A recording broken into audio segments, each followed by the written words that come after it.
poznaje, zna kakav sam i u privatnom životu bilo gdje. Imao sam situacija gdje suprotni pol je bio mnogo bezobrazniji nego što je bila Mirjana pre neki dan, pa sam odreagovao skroz 16. i drugačije, okrenuo se i otišao ili nisam ni slušao što ima ta osoba da kaže.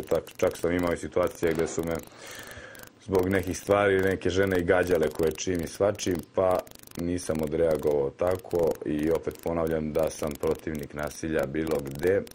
Što se tiče žena, to vrlo dobro znaju svi koji mene poznaju, bez obzira na to što neko ima neko drugačije mišljenje. Svako ima pravo na svoje mišljenje, ja ne želim da ga menjam.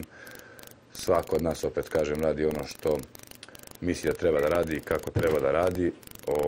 Na drugima je to da sude i da procene. Ja sa sebe lično mogu da kažem da nikad u životu nisam udario žensko ni sa namerom, ni bez namere.